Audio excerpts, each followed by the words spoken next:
Bom, pessoal, olha só, agora eu vou falar do triângulo. Vamos lembrar o que é importante desse polígono chamado triângulo. Então, quando a gente tem um triângulo, vou desenhar aqui um triângulo qualquer, isso aqui nós chamamos de ângulos internos.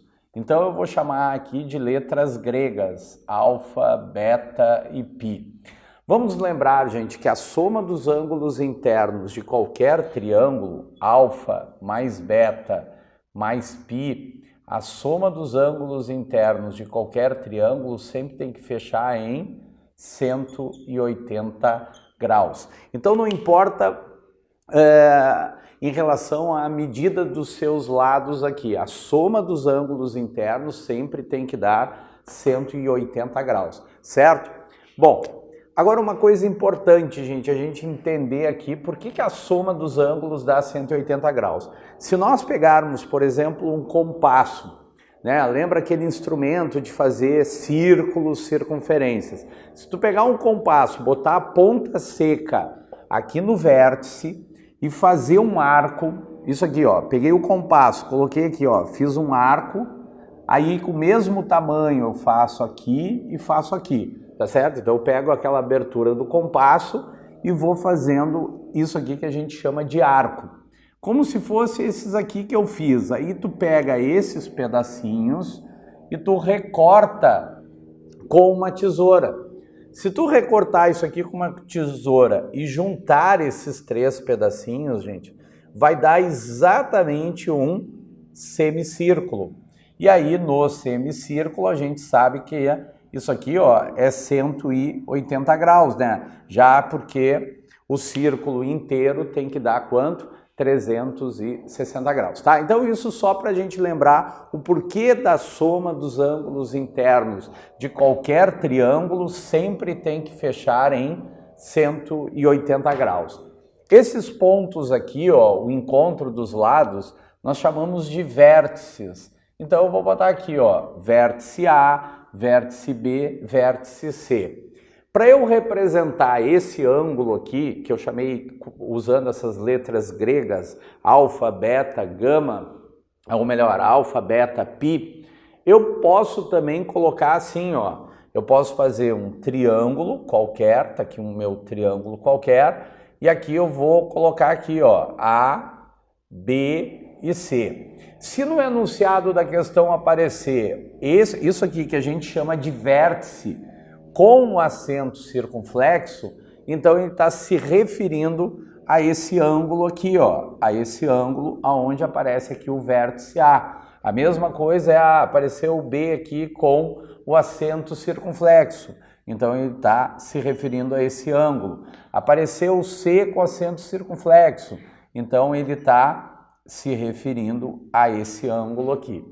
Também é importante, às vezes, dependendo da questão, eles podem colocar essa outra forma aqui, ó.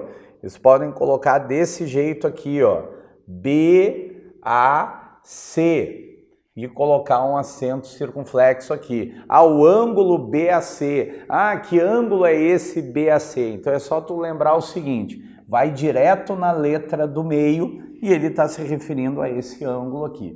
Isso são as formas que eles colocam no enunciado para falar daquele determinado ângulo, que pode ser esse, aquele ali ou aquele outro, tá certo? Mas não esqueça que a soma dos ângulos internos de qualquer triângulo sempre tem que fechar em 180 graus, sempre. Uma coisa importante, vou colocar aqui, gente, como observação, isso aqui já foi cobrado em provas,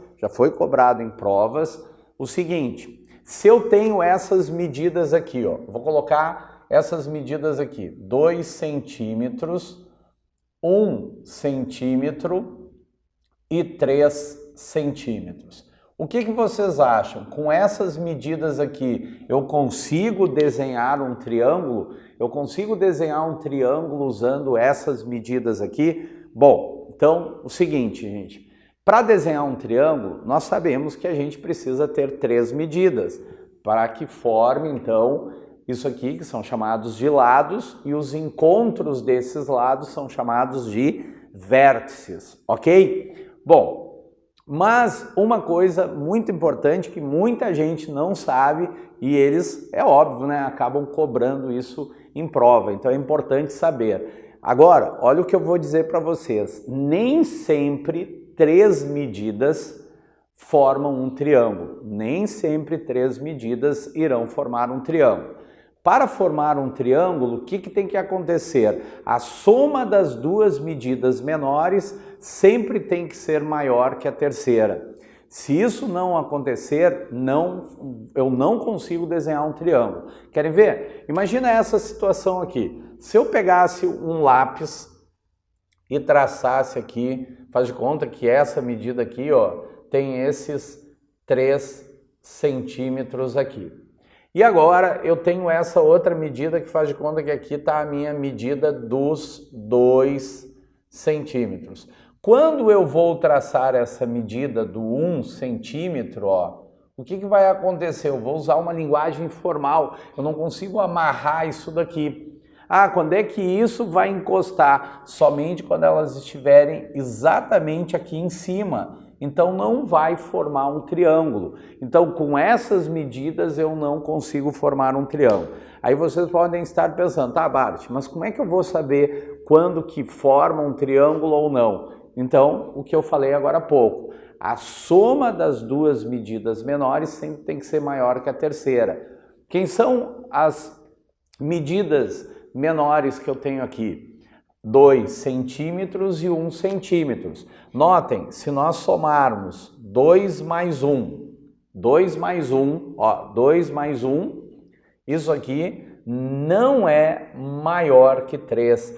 3 não é maior que 3. Isso aqui é falso, então isso aqui não vai formar um triângulo, não forma. Agora, se eu pegar essas medidas aqui, ó, gente, vamos pegar aqui 7 centímetros, 8 centímetros e vamos colocar aqui 10 centímetros. E agora, com essas medidas aqui, eu consigo formar um triângulo? Basta a gente pegar as 2 medidas menores. 7 mais 8 vai dar 15. É maior que 10? É maior que 10. Então, se for maior, isso aqui é verdadeiro e com essas medidas eu consigo desenhar um triângulo. Então, não esqueçam disso, nem sempre 3 medidas quaisquer irão formar um triângulo. Claro, quando tu tem assim, ó, vamos pegar aqui, eu posso colocar, mudar a unidade, 7 metros, 7 metros, 7 metros. Se as medidas são iguais, sempre eu vou conseguir desenhar um triângulo. Por quê? Porque a soma das 2 menores tem que ser maior que a terceira. Se nós somarmos aqui, ó, essas 2 menores, ela é maior que a terceira, então sempre vai formar um triângulo. Então isso aí eles já colocaram em provas, colocando as alternativas, mais ou menos, vou colocar aqui uma de concurso que caiu assim, ó. Ele te dava um triângulo, gente, que era exatamente isso daqui, ó. Ele estava nessa posição, esse triângulo, ok? E ele dizia que essa medida aqui valia 5, mas ele não te dava a medida x, y. E aí vinha lá nas alternativas. Quais os possíveis valores para x, y? Então vamos supor, lá na alternativa A tu tinha 1 e 4. Na alternativa B, tu tinha 2 e 3. Na alternativa C, tu tinha 1,5 e, vamos botar aqui 2,5. Na alternativa D, tu tinha raiz quadrada de 6 e 1. Na alternativa E, tu tinha 2 raiz quadrada de 6 e aqui aquele 1. Bom, dessas medidas aqui, gente, quais que servem para x e y? Bom, como aquilo ali é um triângulo e ele já me deu uma medida que vale quanto? Vale 5. Então, pensa assim, ó, vamos botar 5 em tudo aqui e vamos usar aquela regrinha de somar as 2 medidas menores, certo? Então vamos lá. Olha só. O que vai acontecer aqui? As 2 medidas menores são 1 e 4. 1 mais 4 é maior que 5, que é a medida maior? Não é. Então isso aqui não forma um triângulo. 2 mais 3 é 5. 5 não é maior que 5. Também não forma um triângulo. Se nós pegarmos aqui 1,5 mais 2,5, isso aqui vai dar quanto? Então eu tenho os 2,5, ó, 2,5 com 1,5. Então isso aqui dá 10, vai 1, 3, 4. Vai dar 4. Essa soma dá 4. É maior que 5? Não é maior que 5. Então também não é a resposta. Aí eles colocaram, gente, uma raiz quadrada. Aí a raiz quadrada de 6, ela não é uma raiz quadrada exata.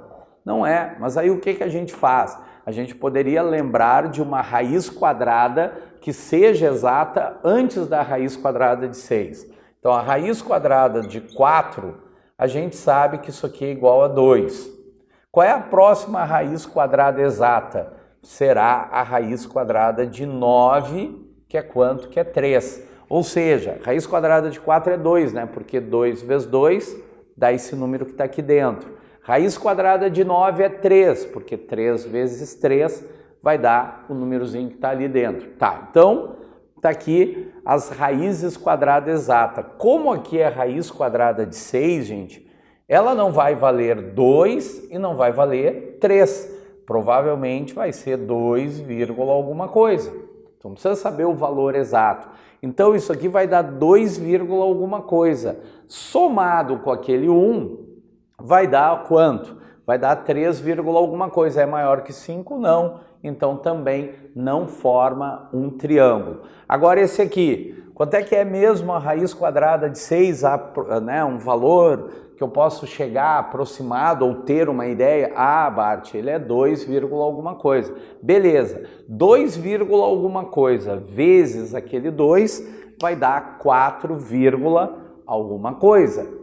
E esse 4, alguma coisa somado com aquele 1 vai nos dar 5, alguma coisa. É maior que 5? É maior que 5. Então, seria a alternativa E, que eu posso ter os valores x e y valendo 2 raiz quadrada de 6 e 1 para que eu consiga, então, formar um triângulo.